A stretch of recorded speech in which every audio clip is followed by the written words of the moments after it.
53 বছর আমরা দুই দলকে ক্ষমতা দেখছি, আওয়ামী লীগ, বিএনপি।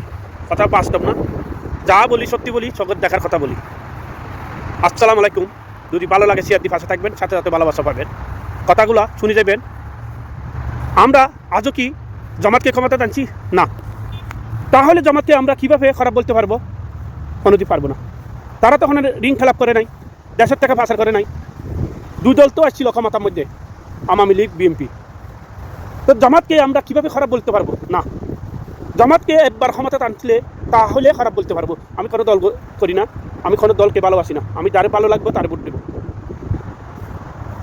প্রিয় ভাই বোনেরা, আপনারা চোখে দেখি কথা বলবেন। তারার ব্যবহার, জামাতের ব্যবহার, অন্য দলের ব্যবহার কত ফরক না? ব্যবহারে মানুষের ভালোবাসা পাওয়া যায়, কিন্তু জামাতকে ক্ষমতা টানি নাই। যদি জামাতের ক্ষমতা টানি জনগণে, তাহলে জামাতকে খারাপ বলতে পারবো। জনগণ তো আছেই। জামাত যদি খারাপ কিছু করে, যদি ক্ষমতা আসে, তাহলে জনগণে তারারে বাংলাদেশে তো পিটাই ক্ষমতা হারিয়ে নেবে, ক্ষমতা শেষ করে দিবে। কোনোদিন জোর করে ক্ষমতা থাকতে পারে না। তাহলে আমরা কোনোদিন জামাতের খারাপ বলতে পারবো না। জামাত তো টাকা পাচার করে নাই, ঋণ খেলাপ করে নাই, কেন আমরা জামাতকে খারাপ বলবো? আপনারা বলেন, আমি কি খারাপ বলছি? কথাগুলো আপনারা কমেন্টে জানাবেন, মতামত জানাবেন। আমি কোনো দল করি না, যেটা সত্যি এটা বলি। নেতাগুলো তুমি বলে রাজাকার, এখন রাজাকার নেই, রাজাকার এখন বলিওরে লাভ নেই। আগের কথা শেষ। 53 বছরের আগে এগুলা বদলি যাগই, পৃথিবী বদলি যাগই, আমাদের দেশ কেন বদলবে না? এগুলা কথা শুনবেন না।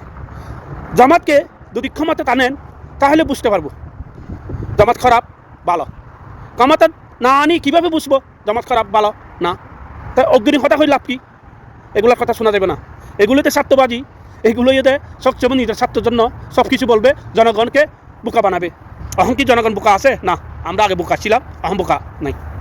তাহলে একবার জামাতকে সুযোগ দিয়ে দেখেন। তাহলে জনগণের প্রিয় ভাই বোনেরা, প্রিয় দেশবাসী, একবার সুযোগ দিয়ে দেখেন জামাত কী করে। যা কিছু বলে না, এগুলো কোনোদিন হই না, একটু বেশি বলে। এবার ভালো দেখি ভোট দেন, একবার দেশকে বদলাই দেন, নতুন দেশে ক্ষমতা টানেন, তাহলে বুঝতে পারবো জামাতও কী করে, নতুন দলও কী করে, নতুন প্রধানমন্ত্রী কী করে। দেশকে কি একেবারে শেষ করে দেয়, নাকি আমাদেরকে বাংলাদেশ একটু মাটি একটু বিদায় করে দেয়? একবার বুঝতে হবে। তাহলে জামাতকে খারাপ বলা যাবে না। যেতদিন জামাতকে ক্ষমতা দেন নাই, এতদিন জামাতকে খারাপ বলা যাবে না। জামাতের কোনোদিন দেশের টাকা পাচারও করে নাই, ঋণ খেলাপও করে নাই, চাঁদাবাদিও করে নাই। এটাই বাস্তব। ভালো লাগলে শেয়ার দিয়ে পাশে থাকবে। আল্লাহ হাফেজ।